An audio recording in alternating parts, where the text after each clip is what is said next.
3 ஆண்டுகளா துணையா இருந்தவர் ஓபிஎஸ் இன்றைக்கு திமுகவுடைய அமைச்சரை திமுக சபாநாயகரை திமுகவை சேர்ந்த அமைச்சரை சந்திச்சுட்டு வந்திருக்காரு. அவரை நீங்க கைவிட்டீங்களா இல்ல கைவிட்டு கூட்டு வர போறீங்களா? நல்லா தெரியும் உங்களுக்கு. தயவுசெய்து நீங்க தான் தேனிக்காரங்க மனசு விட்டு சொல்றேன். அண்ணன் பன்னீர்செல்வம் 99ல நான் இங்கு பாராளுமன்ற வேட்பாளராக இருந்தப்ப பெரியகுளம் நகர கழக செயலாளர், இவர் அப்ப சின்னமனூர் ஒன்றிய செயலாளர், அப்பொழுது நகராட்சி சேர்ந்தார். அம்மா அவர்களுக்கு எவ்வளவு உயர்வை எல்லாம் கொடுத்தார்கள். கடந்த 25 ஆண்டுகளாக அவர் எவ்வளவோ உயர்வுகளை பெற்றார். 2 முறை அம்மா அவர்களாலும் 3வது முறை எங்களாலும் ஒருவராக இருந்தவர். அதற்கு பின்பு அண்ணன் பழனிசாமியோடு சேர்ந்து அவர் ஆட்சியில் தொடர்ந்தார் துணை முதல்வராக. அவர் எங்களோடு ஆட்சி அதிகாரம் எல்லாம் போன பிறகுதான் அம்மா மக்கள் முன்னேற்ற நாங்கள் நட்பு கடமையிட்டோம். அவர் நல்ல முடிவு எடுக்க வேண்டும். அவர் அம்மாவின் தொண்டர்.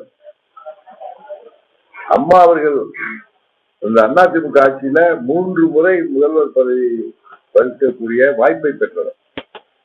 அவர் சரியான முடிவு எடுத்து வருவார் என்ற நம்பிக்கை எனக்கு இருக்கு. ஏன்னா அவருடைய உயர்வுல எனக்கும் ஒரு சிறு பங்கு இருக்கும் என்று உங்களுக்கு தெரியும். அவருக்கு ஆதரவானவன்னா 2000 ஏப்ரல்ல திரு சையத்கான் அவர்கள் தமிழ்நாடு முழுவதும் அம்மா அவர்கள் மாவட்டத்தை மாற்றிய பொழுது நான் தேனியில அவரே இருக்கட்டும் சொன்ன பெரிய மாவட்டத்தில். ஆமா இல்லப்பா எல்லா ஊர்லயும் மாற்றிட்டேன், சையத்கானையும் மாற்றணும், அவர் வேற எதுவும் செய்வோம்னு சொல்லிட்டு அப்ப மாவட்டத்தை யாரை போடுறதுன்னு கேட்டப்ப அன்றைக்கு இது நான் பெருமைக்கு சொல்லுவேன். நடந்து உங்க எல்லாரும் தெரியுதுல்ல, வேற ஊர்ல இருந்தா கூட இங்க உள்ள அத்தனை பேர்களும் அப்ப நீங்க வேணா வயதுல சிறுவர்களா இருக்கலாம். முத்துசாமி சாட்சியாக என்னோட இருக்கிறாரு. அங்க செல்லமுத்து இருக்கா, என் சையதுக்கான மனசாட்சியை பண்றது பார்த்தா தெரியும்.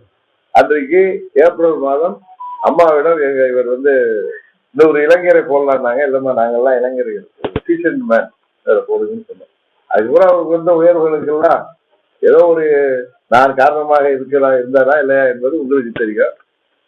அது போல அவரும் அதற்கு நன்றிக்கடனாக சின்னம்மாவர்களை முதல்வராக்க வேண்டும் என்று எல்லாரும் கேட்டபோது நான் என்னுடைய வேண்டுகோளுக்கு இணங்க தனது பதவியை ராஜினாமா அந்த 1 வாரம் பொறுத்திருந்தால் 7ஆம் தேதி வரைக்கும் எங்களுக்கு இருந்தவர் அந்த தர்ம யுத்தத்தை யார் பேச்சே கேட்டுட்டு தொடங்கணும்னு சொல்றாருல, தொடங்காமல் இருந்தார். 2014 பிப்ரவரி 14 எங்களுக்கு சிட்டிக்கு எதிராக செய்வது மீண்டும் முதல்வராக. இதை ஒத்துக்கிறீங்களா இல்லையா? நீங்க யாருக்காவது மாற்று கருத்து இருக்கா? கூட நாங்க தான் என் கட்சிக்காரர் தம்பி கல்வி கேட்டீங்களே, உங்களுக்கு மாற்று கருத்து இருக்கா?